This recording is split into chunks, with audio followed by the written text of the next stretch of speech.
Alright people, before I get into this video, I have a small favor to ask of you guys. Whenever I record in the evening, I feel like I really lack a lot of energy and I end up with what I call Midnight Spoon. And Midnight Spoon, in my opinion, sounds freaking boring.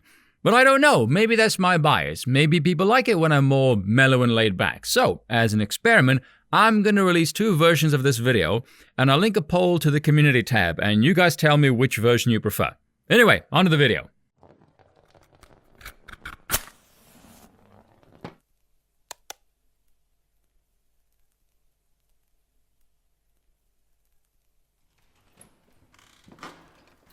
Yes, hello, hope you all had a good holiday, plenty of presents and food and all that good stuff. I didn't do this story yet because, you know, Christmas, birthday, etc, but obviously I can't let this one go because there is far too much ridiculous, delicious stupidity with all of this one. So look at this headline, people. Mississippi police kill woman holding hostage in Walmart. We have 21-year-old Corlunda Beginnister, a name that sounds like you've been crossbred with a wide-load 18-wheeler.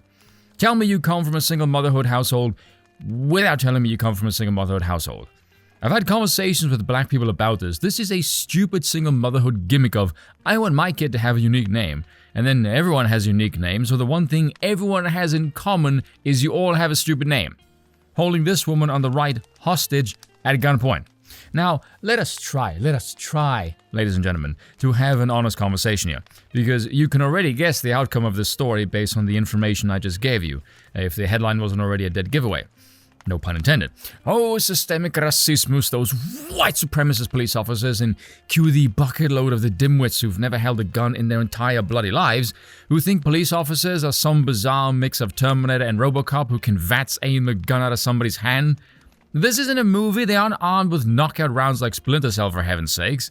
So what we have here is demographic W and demographic N. I mean B. I mean B. I was thrown off by the weave and the name and the demands holding a weapon at a Walmart, at not the lightest of the W variety in a southern state.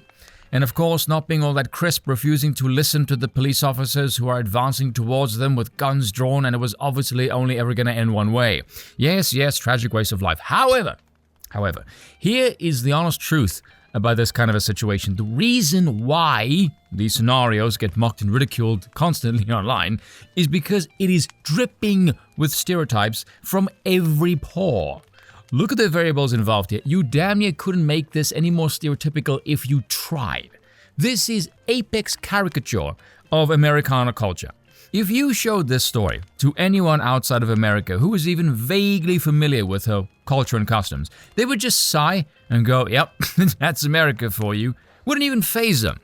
We already know how the media and the schizoid lefties will react to this crap. BLM racismus. I'm pretty sure Al Sharpton will magically appear from nowhere to meet his grifting obligations. You know the story by now.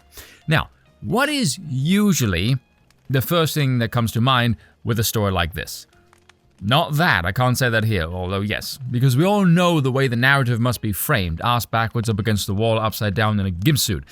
There's quite a picture for you, and you can see this in the reporting as well. If the shooter isn't white, they won't mention the race. If the victims were not white supremacy is somehow magically always a problem. Up until I find out the shooter wasn't white, then poof, gone from the news cycle, purged like it never existed. Even then you get negative reactions if certain variables are present. Remember a while ago, there was one police officer who saved one black girl's life because she was about to be stabbed by another black girl, and he shot her, saving a black life? But no, we went right back to the VATS aiming Terminator Robocop scenario because, as Family Guy taught us, you want to make the media disappear, mention black on black crime. But the reflexive reaction of the sane is always, oh, can you just imagine if the demographics were reversed? And we all speculate on the news media flooding their HQ with gene jelly like it's an elevator scene from The Shining. Because again, the narrative material is lacking in supply, so in the highly unlikely event that they do find something, they will milk it like a room full of twitching junkies who've been sober for more than 300 seconds. Now with this story, the reverse the demographic hypothetical that we've been speculating for the better part of a decade never seems to materialize. Why do you think that is? There's a whole bunch of things you can potentially extrapolate from that, and all of them make white people look fan-freaking-tastic. If it were to happen, again, the media would cream their pants till the end of days, the suspect's name would be in the media's most wanted list for as long as the wheels were greased, and you would be demonized for a substantial period of time. It's almost like if you hold people to a certain standard, they might actually adhere to it. Shocking. Not only that, the demographic W outnumbers the B by nearly, 5-1? And yet they don't pull this crap. I wonder why. Is it maybe because the W demographic is genetically predisposed to a higher standard of conduct? Ooh, yes, the spicy tingles. You know, I was told as a kid, repetition is a mother of learning, unless you happen to be kind of slow, in which case repetition becomes a mother of headaches, I suppose. Which leads us to the lack of standards applied to demographic B. Because if you never hold these people accountable for their actions and purport it's always somebody else's fault, not only do they never learn any responsibility, almost like it's, by design, you are also showing your own flare of belief in genetic superiority vis-a-vis your underlying affirmation of the soft bigotry of low expectations, which is what you are showing here if you agree to never holding these people accountable to the same standards as the rest of society. You are proclaiming that these people are too stupid to follow basic standards of civility. Which is a great look for you, by the way. There's a few message boards out there where your belief in conduct would be widely embraced. And if you're of that demographic and you're in the political apparatus as well, and you peddle this crap, guess what? You're an arsehole classes, like everyone else who came before you. Does anyone for a moment think the upper echelons of BLM give an ounce of a crap about black lives? Of course not. They're like the Obamas, they buy houses in white neighborhoods. Why? Because the property value is higher, and it's safer. Does anyone think the likes of Maxine Waters gives a shit about impoverished black lives? Hell no. The same way Mitt Romney doesn't give a damn about impoverished white lives. You know what occurred to me a while ago? You know what angle you will never see in a million years? Would anyone dare think that maybe the one on the left is the one who's racist, or not a fan of larger wildlife, if I can put it that way? No one is going to think, let alone say that one. But let's run through some hypothetical scenarios here, if we can. If everyone involved was of the B demographic, police and all, would the story make the news? Hell no. You'd be lucky to feature it locally. Same situation if everyone was of the W demographic as well, by the way. If the offender and victim, B, but the police W, won't be a, person of color was safe. No, it'll be racist police officer can't de-escalate the situation without lead. Says a bunch of morons on social media, race card, etc., etc. But if the victim was B and the offender W, international news it would be.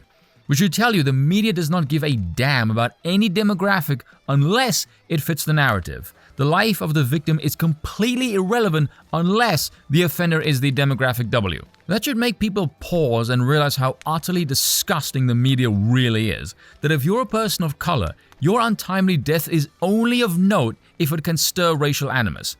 Other than that, you're a statistic, nothing more. If that doesn't make you realize the media sucks, I don't know what the hell will. It's just another typical tactic of divide and conquer by the press, one we see play out over and over again. It's dumb, so always poke fun at it. And that is all for today. Thank you for watching, and I will see you all next time.